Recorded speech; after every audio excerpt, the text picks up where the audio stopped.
Di bawah lampu terang Stadion Prince Moulay Abdellah, malam itu Afrika menyaksikan sebuah final yang tidak akan pernah dilupakan. Bukan hanya karena gol penentu, bukan hanya karena piala, tetapi karena drama, emosi, dan satu sosok yang berdiri tegak ketika segalanya hampir runtuh. Sadio Mane. Ia bukan lagi pemain muda yang berlari tanpa beban. Mane adalah simbol, tulang punggung, suara nurani di tengah kekacauan. Ketika rekan-rekannya diliputi amarah, ketika emosi mengalahkan logika, Mane lah yang memilih tetap berdiri di lapangan. Dunia melihat, Afrika melihat. Inilah pemimpin sejati.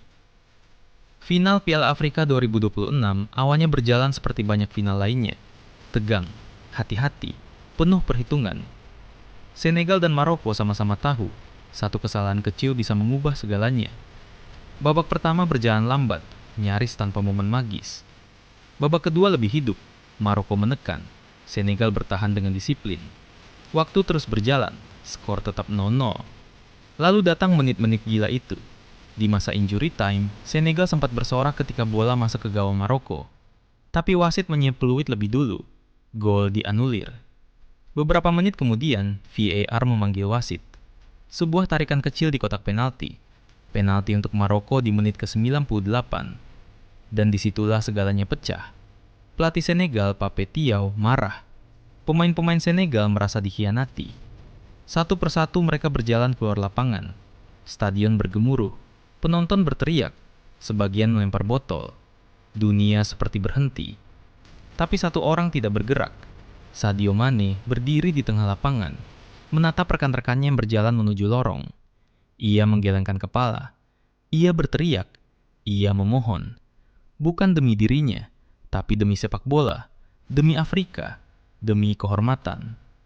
Mane berlari ke lorong stadion, masuk ke ruang ganti, dan membawa mereka kembali. 15 menit yang terasa seperti satu abad. Dan akhirnya, Senegal kembali ke lapangan. Brahim Diaz berdiri di titik putih. Ia adalah bintang turnamen. 5 gol, harapan satu bangsa di pundaknya. Stadion menahan napas. Diaz mencium bola, mundur beberapa langkah, dan mencoba Panenka. Tapi malam itu bukan miliknya. Edouard Mendy berdiri tenang. Bola jatuh ke tangannya. Diselamatkan. Penalti gagal. Maroko hancur. Senegal hidup kembali. Peluit panjang berbunyi. Waktu normal selesai. Masuk ke extra time. Dan dari puing-puing kekacauan, lahirlah keindahan. Menit keempat extra time, bola direbut di tengah lapangan.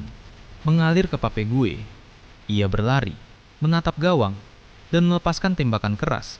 Sebuah petir yang menghantam sudut atas gawang Maroko. Gol. Gol yang mengakhiri segalanya. Senegal 1, Maroko 0. Para pemain jatuh ke rumput. Ada yang menangis karena bahagia, ada yang hancur karena kecewa. Maroko kembali menunggu, kini lebih dari setengah abad tanpa gelar. Senegal, untuk kedua kalinya dalam 5 tahun, adalah Raja Afrika. Tapi sejarah malam itu tidak hanya akan mengingat Pape Gueye. Ia akan mengingat satu sosok yang tidak pernah meninggalkan lapangan ketika semua orang pergi. Sadio Mane. Ia bukan pencetak gol, ia bukan penentu skor. Tapi tanpa dirinya, pertandingan itu mungkin tak pernah selesai. Tanpa dirinya, Afrika mungkin kehilangan wajahnya malam itu. Ketika rekan-rekannya mengangkat piala, Mane memeluk mereka satu persatu. Ia mengatap tribun, menenangkan supporter, seolah berkata, sepak bola lebih besar dari amarah kita. Dan di malam penuh kegilaan itu, satu hal menjadi jelas. Sadio Mane bukan hanya tulang punggung timnas Senegal. Ia adalah hati dari sepak bola Afrika.